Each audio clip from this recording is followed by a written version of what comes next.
Try to believe, though the going gets rough, that you gotta hang tough to make it.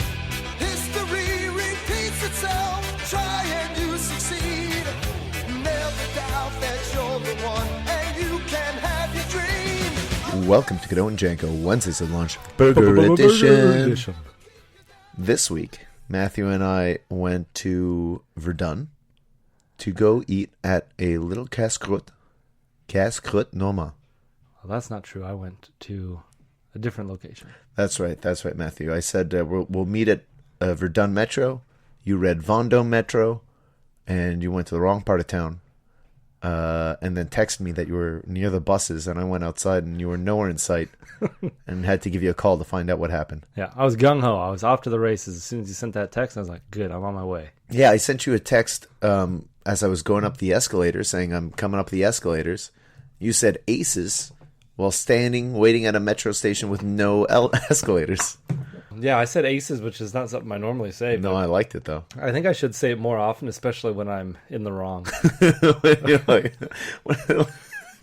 Really sounds great. Aces. I have no idea what I'm talking about. Perfect. Yeah. It's like, oh, I'm not even on the right line. Yeah, you were on the orange line instead of the green line. Anyway, so Matthew, you eventually made it. Yep. Met me at the restaurant, ultimately, where I was just sitting there drinking Pepsi. Casse-Croûte Normand, right near Verdun Metro, 4826 Rue Verdun. This place has been around for a while. I don't know when they opened. It wasn't clearly marked anywhere, and I checked online, but didn't find any immediate answers, so I quit. I quit pretty quickly. I didn't care that much. Yeah, if you really want to find that information. Yeah, do some gumshoeing. Yeah. Not Figure for it out us. yourself. Yeah. Yeah. So we went in, nice sort of old time Casse-Croûte in Verdun, obviously. Hot dogs, hamburgers, fries, poutine. That's sort of a joint. They got pogos. They have beers on not on tap, but in bottles you can buy. Relatively small restaurant. How many people would you say could sit there? Maybe 35, 40? I was going to say 40. In that range, if they were packed. Like, Yeah. it would feel real claustrophobic if 40 people were actually in there. I got claustrophobic when there were 8 people in there. Yeah, pretty much. It's true. There were a bunch of people came in for, like, takeout, and I was like, oh, boy, we're in the rush here. Little kid went to use the washroom, walked back, really eyed us. Like, I was worried he was going to, like, snag some of my fries or something. He got right in our bubble. He was a chubster. He would have done it. We also had a lovely waitress. She was great, wasn't she? Yeah, despite her hating Mondays, she Yeah, still she wore an I Hate cheer- Mondays chipper. sweater. Yeah. Yeah, she was in a pretty good mood, and it was nice. Her family dropped by to say hello. I guess on their way home. It was just like a sweet, I really felt like we were in just this sweet little neighborhood diner. Yeah. Did you get that impression too, Matthew? Yeah. Yeah, sure. I guess. I mean, I didn't want to take joy in other people's family moments. I felt like a creepster. Well, I guess I see your point, but If I let my heart be warmed by somebody else's touching moments, then I feel like I'm doing them a disservice. I think that's just being human, Matthew. I'm robbing them. I'm taking a little bit of their You're not joy. taking any of it. All right. Matthew, if you had to take a life, if you had to join the army for a war, Yeah. you could join the army, the navy, the air force. What else is there? Bombardiers, Air Force still. Navy SEALs. No, that's Navy. Bombardiers? Yeah, is that not someone who shoots bombs, throws bombs? Can you catapults? drop bombs? I guess that's the Air Force. I guess. Yeah, I don't know, man. Anyway, Let's just stick to the big three. Let's Air, go with the big three. Land, and sea. and see, Matthew, if you had to join the army, which one are you going for? Oh, man, I don't know. Well, I do not like the water. Okay, Right away. So Navy probably out. Going in a submarine? No. Oh No, thank you. no, No way, man. Claustrophobic Okay. and underwater. Yeah. All that pressure. Be attacked by big old squid. And I don't like the mysteries of the deep. okay. There's too much going on down there. You know, there's that fish with the glowing light on its head. Why? Yeah. How did that happen evolutionarily? So many blind things down there. Yeah. Second lakes. I don't want to see any of that. Yeah. Oh, yeah, those deep sea lakes. Yeah. How does that even work? That's just like, forget war. That's the That's the real thing to be scared that's what of. I'm gonna have PTSD over. Yeah. If Deep in the ocean. you know. Okay. But then the air. So not the Navy. No. Navy's heights I don't like. How high before you don't like it? Like if you're on a ladder. 2 stories? Whoa, no, 1 story. Hold on. Okay, hold on. The ladder, or that's your limit? 1 story. It depends how Because sturdy the ladder. we're at your place. We're like what? 3 floors up? 4 floors up? It depends. You have to have a. If the room we were in right now was only 3 feet wide, I'd be nervous. Okay. Because you'd be near the edge. Near the edge, yeah, without any walls. If there are no walls, and Yeah. only 3 feet wide, then yeah, maybe I'm nervous. Sometimes I stand on a ladder. I could be only 10 feet off the ground, but if I'm standing on the very top, one of those steps that says this is not a step, Yeah. and I'm like, well, I of course need it's it a step today. It's right here. Yeah. I'm standing on it.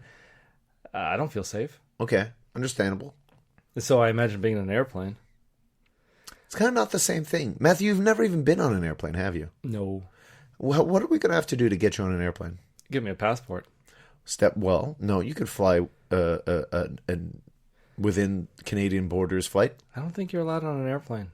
Yeah, you are. I think rules have changed. I'm pretty sure to fly to I'm pretty sure it's to Calgary. I think You don't need a passport. I think you need it now just for processing, that's the ID they want. But I don't know because I've never been on a plane. I doubt it. I don't think you. No way could they have you need your passport to not leave your country. All right. Well, Maybe I'm wrong, but I feel like no way. Like I would demand satisfaction and say, "This is my Medicare. I'm going wherever I please." So you freedom of movement, Matthew. It's one of our rights as citizens here.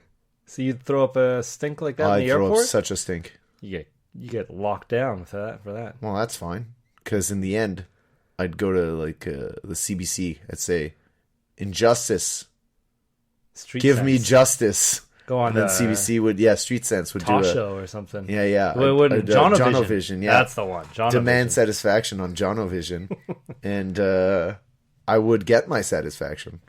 Millions of Canadians would see and agree, and I think I'd be a media darling. Yeah. Immediately. And next thing you know, I've got my own talk show, Sebavision. You just rip off Johnny. Yeah. Oh, he's losing. I'm getting his show. Okay. And so Sebavision, then from Sebavision, I'm promoting this podcast. Matthew, I'm bringing you up to the top with me. And you and me, we're gonna take over Q. Okay. Kiddo and Jenko Q at lunch, and Wednesdays at Q. I don't know. I don't even know what Q is. This is the future talk. It's a very well known Canadian radio interview show. Not very well known. only half the people in this room have heard of it. That's right. The next thing you know, Matthew, you and I are household names, Canadian icons. Our faces plastered big in the CBC lobby in Toronto. Oh yeah, old timey too. It's like you, me, Don Cherry, like Canadian stars. Yes, Terry Fox. No, not a CBC personality. I'm sure his face has grazed the screens of CBC before. Oh, yeah, certainly. I mean, if heritage moments have anything to say, his face has definitely been on TV. So it's that young Irish boy that they said, "Your name's going to be this," and he said, "No, I need to keep my name." A heritage moment? Yeah. Yeah. Do you remember that one? Oh yeah. When they were like little Irish orphan immigrants. I do remember one with dirty kids. Yeah. Yeah, dirty kids. And these dirty kids, they'll be like, "All right, McDougal, your name is now, Smith." He's like, "No, I got to be a McDougal." And they were McDougals. Yeah, heritage. That's part of our heritage. There you go. These dirty little McDougals. How can we become ingrained in the heritage? I feel like there's a good starting point. Maybe getting on this list of the top 10 Montreal podcasts. Oh yes, that's a good idea. Okay, so there's the Cult Montreal, newspaper is and website, I guess, is taking votes right now for its annual Best of Montreal. Yeah. Number 26 on their 100 some odd category list is for Best Podcast in Montreal. And, maybe I'm biased, but I think anyone listening to this should vote for Cadeau and Janko, Wednesdays at Lunch, Burger Edition. It's a mouthful. Well, you don't need to type in Burger Edition.